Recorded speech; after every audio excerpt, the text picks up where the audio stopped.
right, go ahead, Sharad. Okay. Good afternoon.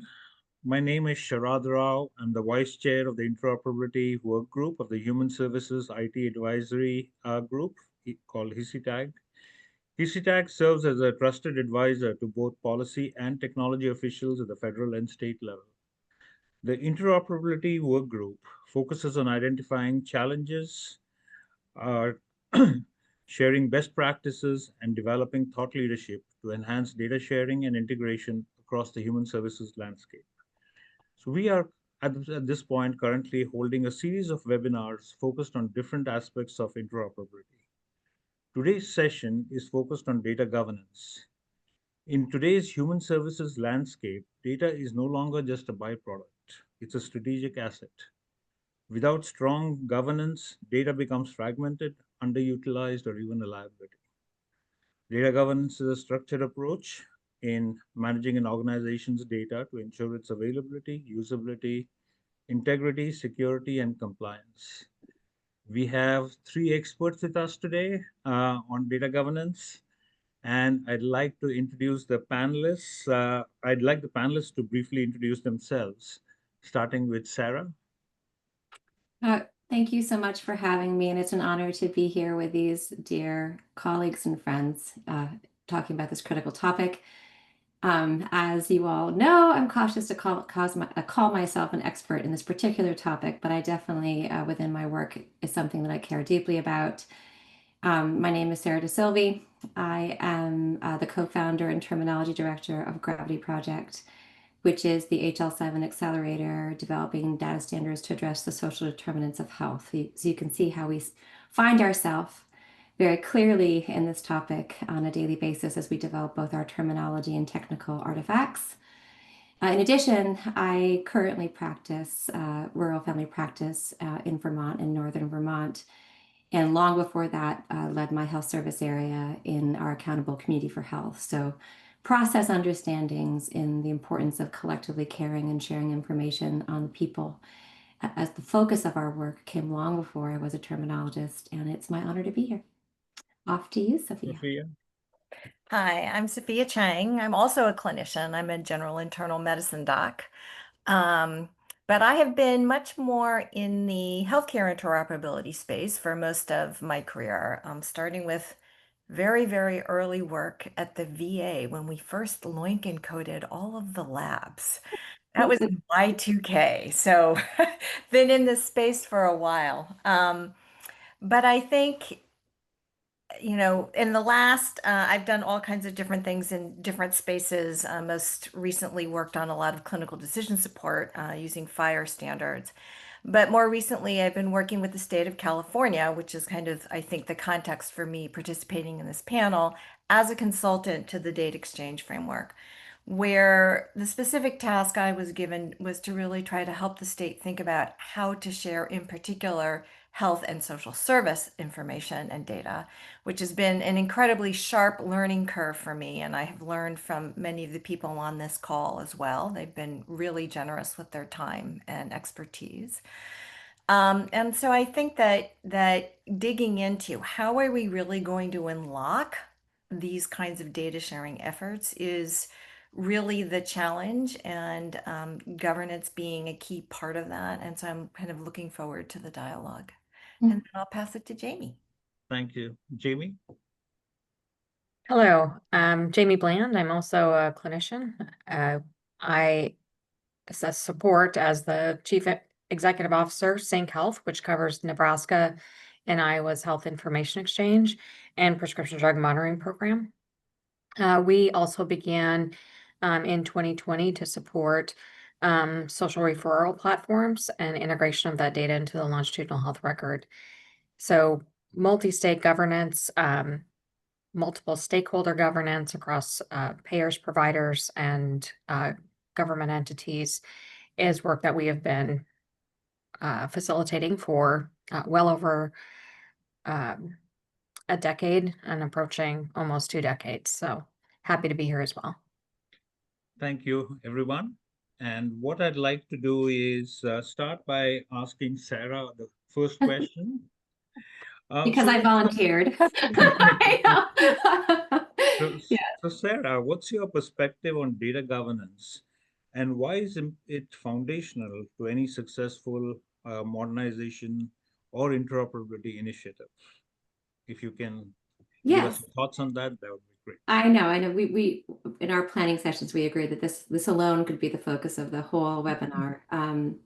So I'm reflecting on knowing you were going to ask me that question, reflecting in advance of today, and reflecting also on all of us in our clinical orientations that we were reminding of ourselves of when we convened prior. I thought of the clinical ethics of uh, like beneficence and non-maleficence. Like governance is really critical when it comes to these two objectives that we need to do good and we need to also not do harm, right? And those two principles guide everything we do in clinical practice and social care. They're evergreen across all the works that we do. And so the general why governance is important is really its role in executing on those two ethics on the highest level for me. And reflecting again, because I would never call myself an expert, but I know how to find experts and leverage their wisdom. I was reflecting on the 2023 white paper that ASDP ONC published, which is like I'm going to look at SDOH Information Exchange Toolkit, right? So they convened who I would really call experts over the course of many, many months to develop this toolkit for how to do the work we're talking about, right? How to share information. And it contained fundamental elements, as you use that exact frame, that exact term, that including like mission and values, principles, legal considerations, community investment and engagement. And it said very carefully and explicitly that governance wove into and supported every other foundational element by requirement. Right. So you could not accomplish community investment without considering governance. You couldn't accomplish legal requirements without considering governance. You couldn't do, the technical components without considering governance. Right. And so that statement was what I reflected on in advance of answering that question. So clearly like explicated in that toolkit. And the other thing I want to say that I think is important as we have our conversation is in the toolkit as well. They broke down 3 different types of governance. Because governance is a huge thing, right? So they have the institutional governance, the administrative governance, and the data governance, like institutional being like terms of participation, administrative being policy decisions and how they're implemented, and then data governance being like that data stewardship, privacy, security components that intersect with legal. And it's really easy to see how it's also important and why it feeds into all those foundational elements through that 3-tiered lens. And the last thing I want to say before I kick off and start a lively conversation with my 2 friends, colleagues, and Shiros, I should say, is how it's really important to understand that one of the first foundational element in that toolkit is actually like the mission and purpose. Like, why are we doing this? Right? What is the purpose of this sharing initiative? And the thing that I want to reflect on is that governance is unique always to that statement and to the answers to that statement. Like there's general governance principles, but when it comes specifically to the last one, data governance and data stewardship, the who and the what and the why and the how really depend on the mission and purpose. It's really easy to think about examples when it comes to exchanging information on intimate partner violence victims, like who needs to know and who doesn't need to know, like who are the critical partners and who can be left not informed, right? Or it's easy to think about other examples like sharing information with unhoused individuals with mental health and substance use disorders. Again, there's whole levels of privacy and security that come to play with the vulnerable populations that we're like trying to take care of by design. And I think it's even more, salient in this moment in time, right? So I think we've always thought of, the do good of data sharing, but we always need to consider the do no harm element of data sharing when it comes to exchanging information and sharing care on the people we are aiming and the people in the communities we're aiming to serve. So that's my off the cuff presentation or thought on the matter. More to say, of course, but looking forward to hearing from my wise friends. Thank you, Sarah. Also, Sophia, what I'd like you to do is give your perspectives on this question, as well as also talk a little bit about the challenges that are faced if you don't do data governance. So with that, I'll hand it over to you. Thanks.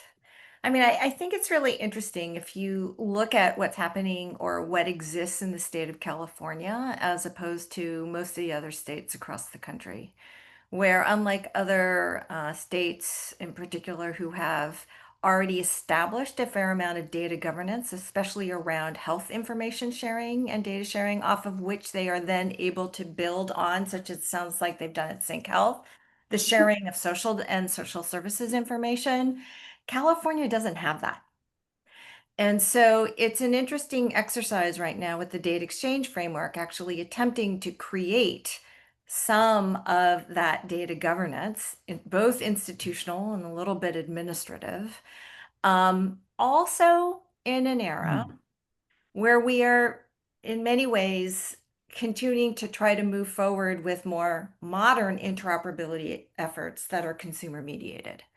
So there's some really interesting challenges. There's the first order set of challenges, I think, when we have kind of more traditional data sharing, data aggregation, where we need to really govern and really make sure, Sarah, to your point, like who is getting what information, for what reason, how is that being shared?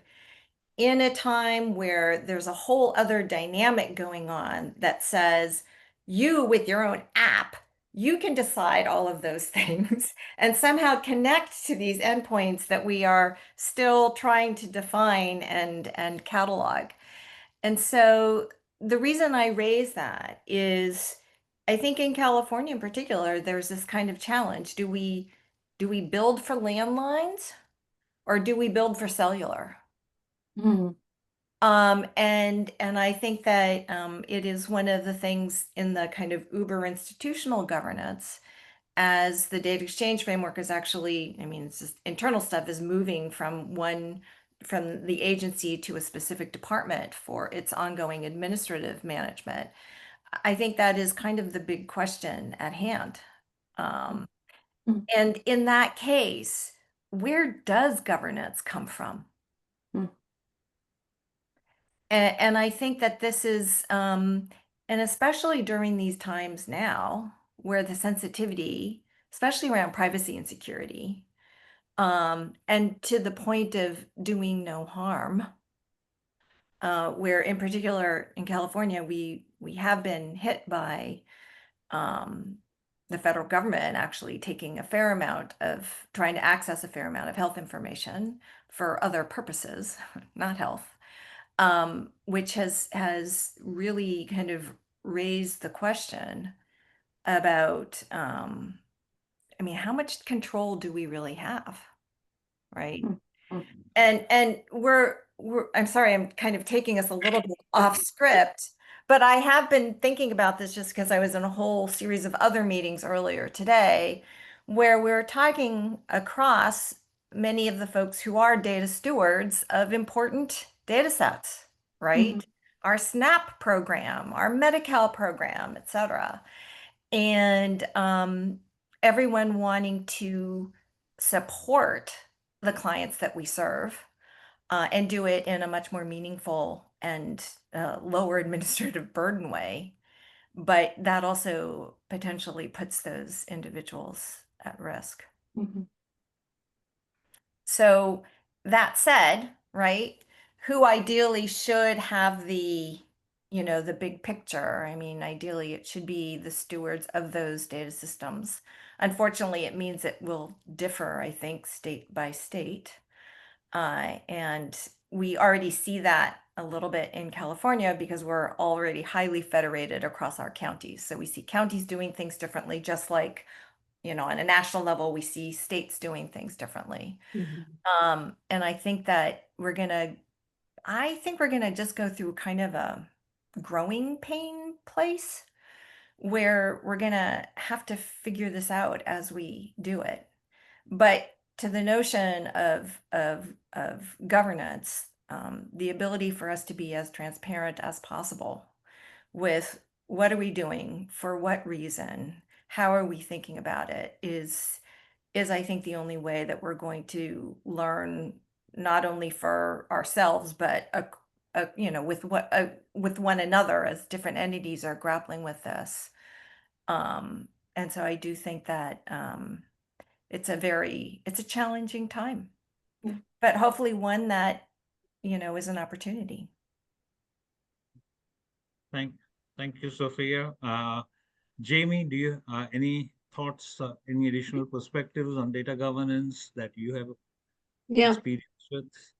I do think, for those that hold data, this is, the most challenging thing that we have going forward.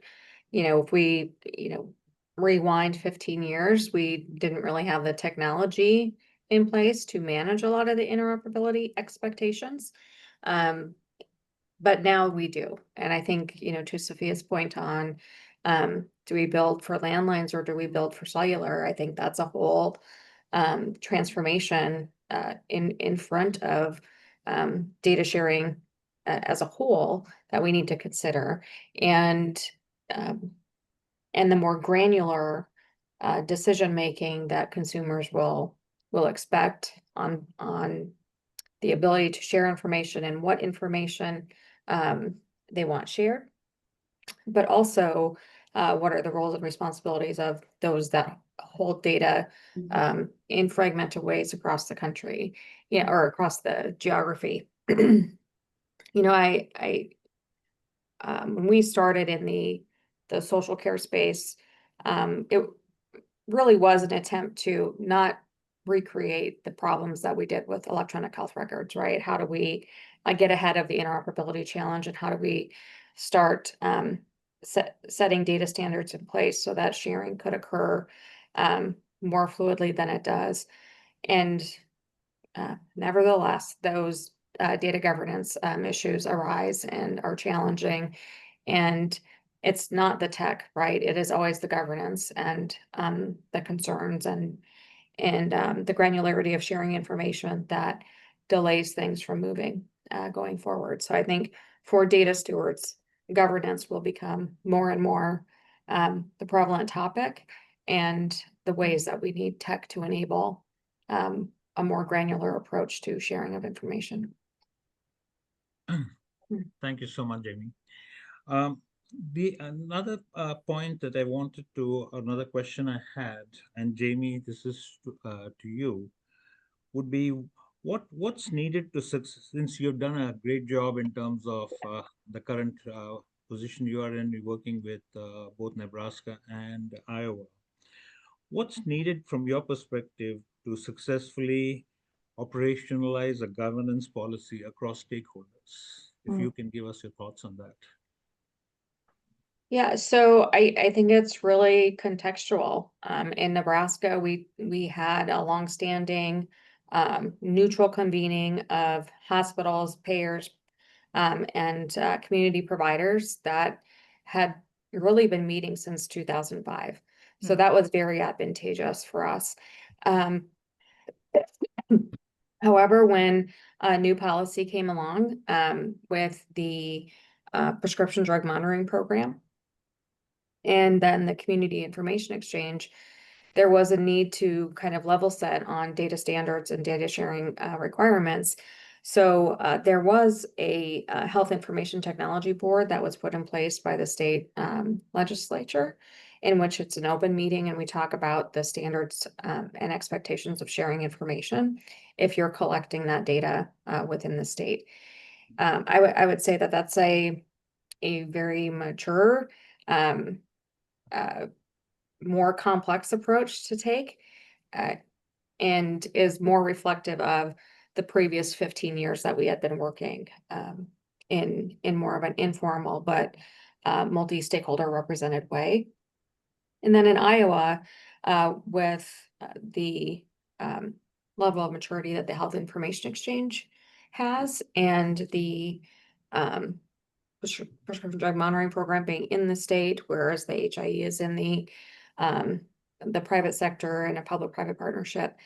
What we currently have is a steering committee and more informal, but still multi-stakeholder governance places. But I would say that it takes everybody at the table to have these conversations, because there needs to be transparency on how data is shared, what is shared, and who is the provider of the data versus who is seeing the data, much like Sarah was talking about in the social care context. But when you're bringing clinical claims and social care data, that's quite a bit of information. And the more transparency is needed. I think a lot about, my clinical career and where the spectrum of trust has had this sliding scale. And I feel like we're on the far end of, we lost some trust in the last 5 years, right? And I want to get back to folks trusting data and trusting information, again, particularly from healthcare and public health sources. And I think we've got some work to do there. So the more that we can focus on having mutual conversations, more folks in the room, and from other industries, whether that's banking or education, having more of these multi-stakeholder, multiple industry conversations, because they deal with data governance as well. And maybe we can learn some things that we don't particularly do well in healthcare, right? So that's kind of our approach. And most recently, we kind of restarted this in Nebraska with some of the CMS aligned network work to convene a number of folks from across all of those industries, because it was time to get back to where we started 20 years ago and reconvene on, are we doing this the right way? And think about maybe what is the next generation of data governance and the applicability across multi-stakeholder, multi-region, multi-state efforts, because we have things like national networks and TEFCA that we didn't have 20 years ago. And those things are making data sharing more complicated, and consumers less aware of how the data is being shared. Thank you so much, Jaime. Mhm. Sarah, any thoughts from your perspective in terms of some of the things that you see are needed to successfully operationalize a governance policy? I do have thoughts, and there's lots of plus ones happening whenever Jaime talks. I have the honor of having worked with her very closely in early years of gravity. So I was not getting back to talk to Jaime. But one of the things I want to hold up that she mentioned and is also in the toolkit as a really critical requirement is that one of the first primary questions you need to ask in this particular realm of exchange is, what governance requirements do you already have? Right? And I think one of the primary, in order to not be the Leviathan coming into the room always in healthcare, social care, and human services relationships, it's really important to understand that everything they're already accountable to, right? What are the wisdoms? What's the wisdom you've already developed? What's the governance processes you already have? And what are you accountable to, right? And that listening is always, I think, the first part of any new governance relationship for a new purpose and mission. And Jaime spoke to that. That one of the things that we do often in this work is just listen to the brilliant ways people who have been working in human and social services have been solving these problems for decades, long before healthcare came into the room. So that first part I just want to hold up. And I think in general, it's always important to understand too, just a salient, if you're really trying to create and establish governance, that listening is the first step. But a really evergreen question is, what are you most worried about regarding the data that you have and you're responsible for? Because both Sophia and Jaime have talked about data stewardship.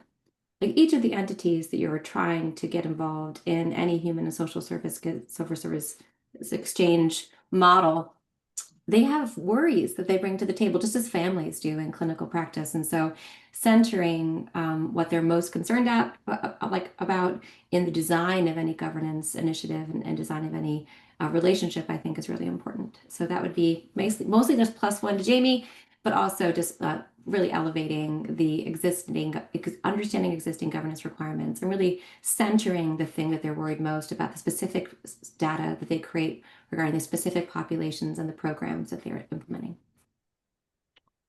Thank you, Sarah. Sophia, any insights, perspectives from your side?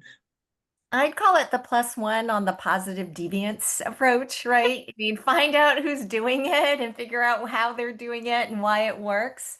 But I think in addition, I think that there is an aspect of also, we all find, I think, that chasm often between the kind of policy programmatic and the technology and the data people. And it's kind of figuring out how to be the interpreter in between, so that there's so many times that I see that the programmatic people want to do something and they ask for something, but they don't really understand how the technology and the data, what it really looks like. And unless there's a dialogue and some cross-fertilization, there's this communication that goes like this, right?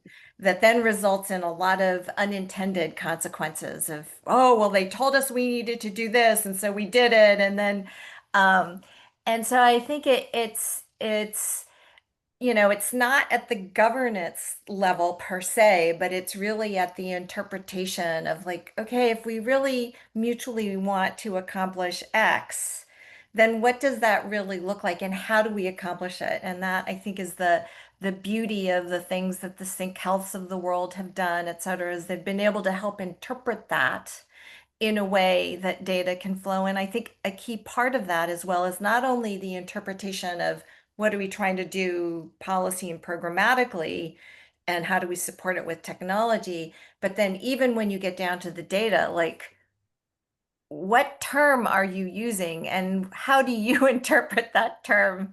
And which is what you do all the time, Sarah, in terms of terminology. But it gets down to that, right? Because people they're using the same word or the same term and they have completely different meanings for them. And then again, you kind of go off the rails. So it's like governance per those three areas, right? The institutional, the administrative, and then down to the data. You've got to kind of follow that flow all the way through to actually then be able to enable the goals that you're trying to achieve. Excellent. Thank you, Sophia. Since you're on, I have one more question. One of the questions this was just from, you're talking about people's information, right? You're sharing information about people. How does consent play into this? Because at the end of the day, it is somebody's data, and you want to make sure that that data is safe, it is handled properly with privacy and security. So if you have any thoughts on that, that would be helpful, and how it plays into the governance. Well, I think the problem is we throw the term consent around very loosely, and it means and is operationalized in very different ways in different settings, right?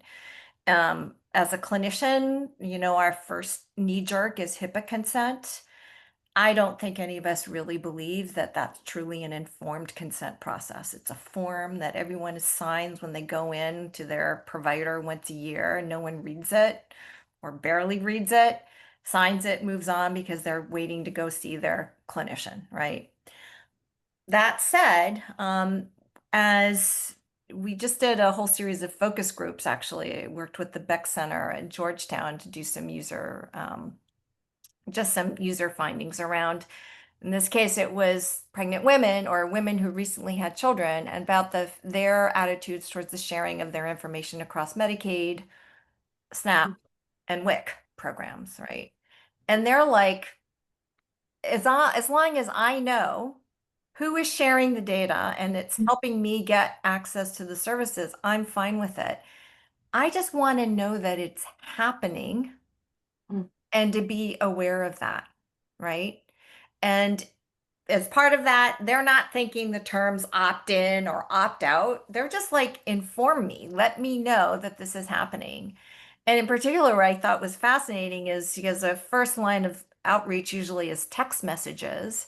Most of them now will not respond because they have too many spam text messages. Interesting. So there's like some WIC program says that they're, I don't know anything about this, right? They're not going to respond. And so I think, again, trying to keep up with, um, it's not as much about, yes, there is the letter of the law and their regulatory and their legal requirements. But in the end, getting back to the consumer, Sharad, I think people are like, I need to know what people are doing with my information, especially if they're claiming that it's on my behalf. I really want to know what's going on and whether or not, I don't think they really care as much if it's a form or it's electronic and whether or not it's, it just, let me know. That's, Mhm.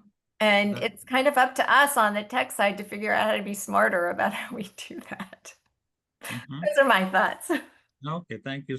Sophia, Jamie, any thoughts on that from your side? I have lots of thoughts. I mean, Okay. it's it's the trail of data, right? Like it is complicated still to once it's shared, does it get reshared, and how do what is the lineage of that data? I think those are problems that we still have to really understand, because I don't know that we could honestly say that we are informing um anybody accurately on what that looks like. Um and I don't know that people understand by clicking, accept terms of use in an app, a health app that's supposed to be keeping me healthy, that gives them the right to use the data and redisclose the data how they see fit. I don't really think people understand that. So I think we need to do a better job of helping um, people understand what that is and what the consequences are of sharing that data, if there are any. And we also don't do a good job of that. And um, I, willingly give up my data and, try to trace it just to prove this point, because it's very like interesting to me that, some people care a whole heck of a lot and some people don't care at all. So,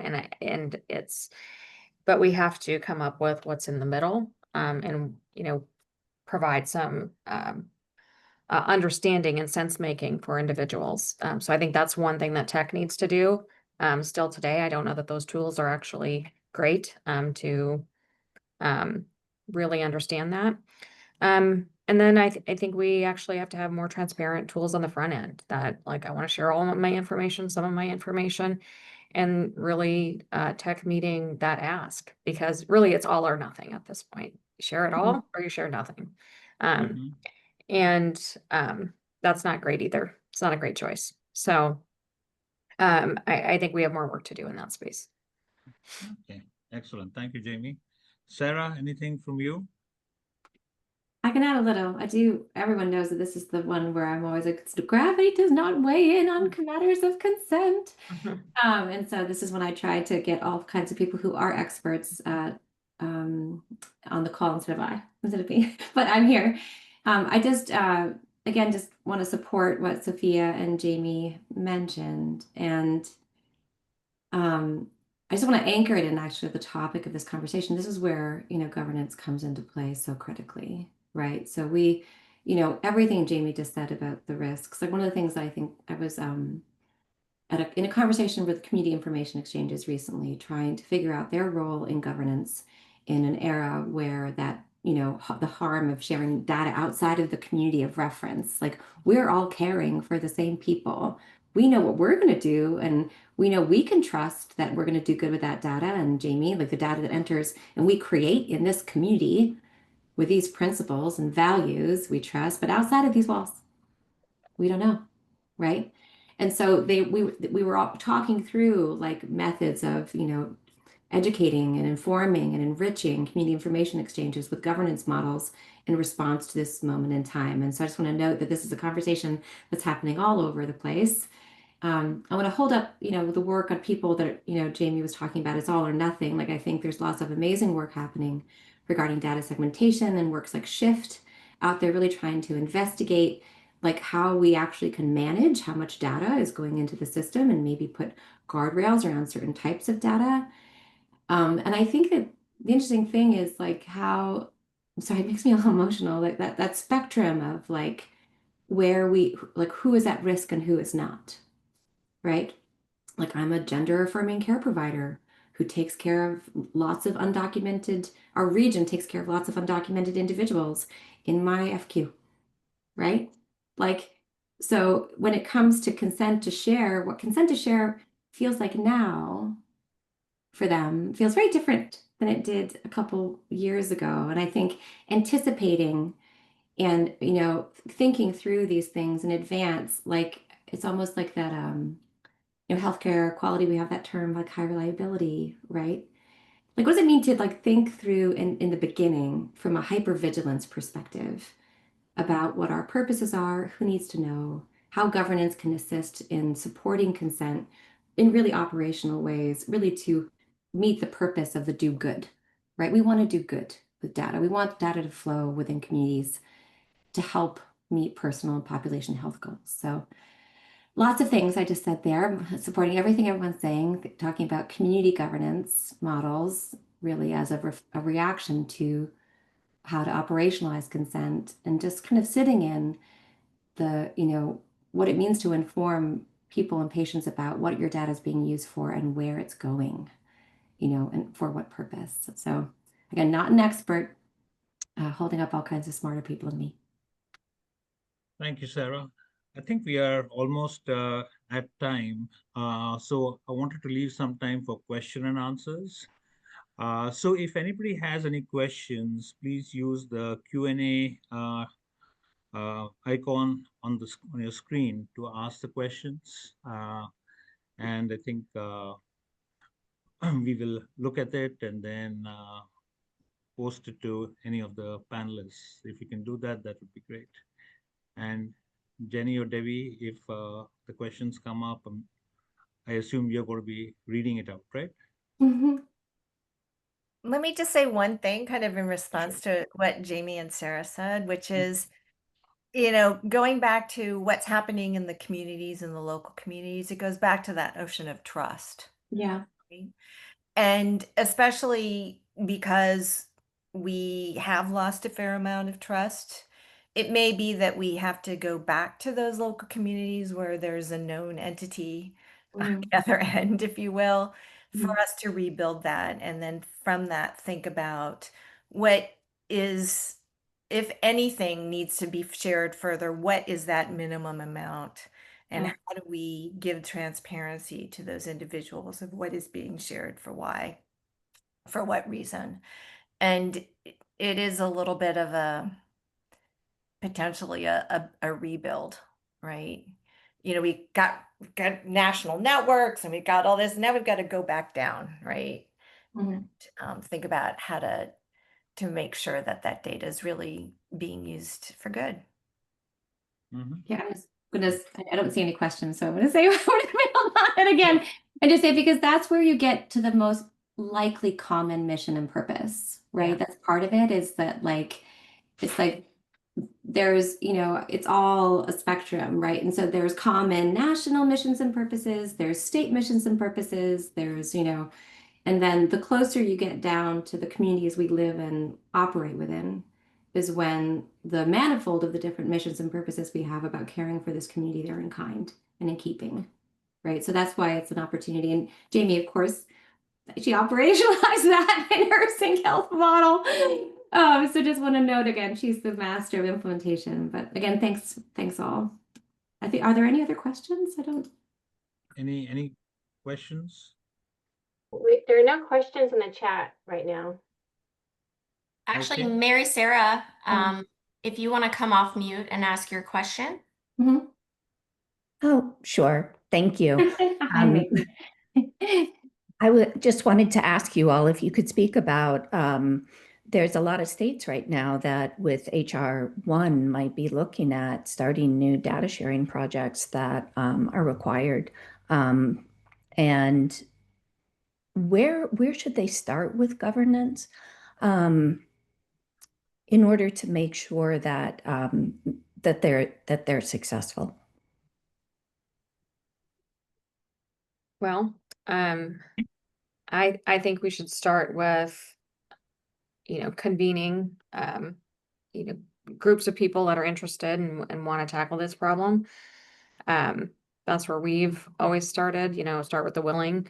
But also over time, a number of these initiatives do have, skeptics and critics, largely on the periphery. You have to include those too. We've made a practice of, and I know my team's listening in, and they're like, "Yeah, she does this all the time." And we take those skeptics and we try to incorporate them into different committees and work groups so that they can see the inside of things that happen. Because I think helping folks understand the processes and complexities and all of the things that we do to make sure that we're handling data and caring for data, in a way that is, not only checking all the boxes on the laws and the regulations, but caring for people. So I think that's really important to do. And I know work groups are a lot of work. I know committees are a lot of work, but that's really the only way you get there, is to start with large groups of the willing to have the discussion. I'm just going to add on to what Jaime so brilliantly said and just say it can be helpful to convene about on specific missions, purposes, or use cases, right? So if you're just starting, you're like, what does governance look like regarding reproductive data? Like, what does it look like regarding this topic, right? So it's like, or the care of, unhoused individuals with substance use and mental health disorders, right? So it becomes, for those who are content and practice experts, but new to the game, and you need their buy-in, those specific use cases and purposes really help bring the people that need to be at the table to the table, right? And so it can be a good strategy for if you're just trying to kick it off. And I say that humbly as someone, but it's a good place to start. We've got a question. Does Gen AI complement or make it more complicated? Jaime, is that your own team asking you? Yeah, they're like, what's her response is gonna be? I I think it makes it more complicated. It's complicated because there's so much unknown, and I think uncertainty, and there's still a lot of hallucinations in Gen AI. It's like not ready for, I don't. There's work to do on the healthcare side. I think it's fine in doing summaries, but we have questions like, is that part of the medical record then? What is the purpose of a summary versus having all the documents? There's a lot of questions to be answered in that. So there's definitely a complexity to the AI question. But I don't think it's unachievable to have that incorporated into data governance at some point where folks trust it. So. Or in even the once you want to operationalize. I think of Gen AI as being potentially useful in those summaries to make sure that certain types of information are redacted. Fair point. Yeah. Because those are the kinds of tools that could be helpful. But again, I think because of the problems of data quality and data governance, it's some of these summaries and some of these other generative AI outputs are only as good as the data that goes into them. And so that remains, I think, our other challenge. That's right. Okay, I think we are at time. So first of all, I'd like to thank all of you panelists for a great discussion. And I think, Debbie, it's going to be posted. I think you put it in the chat, right? So anyway, thank you again, everybody. Yeah, and thanks for attending. We have one more upcoming webinar on the interoperability series, and that will be next Thursday. So hopefully you can all join in. Thanks. Thanks for joining. Thank you for having us. Thank you very much. Thank you. We had fun talking to each other. So. We did, and that's the reason why I said yes. I was like, I'm not an expert, but I really like Jaime and Sophia. Thank you, friends. Thank you, Sharad. Thank you.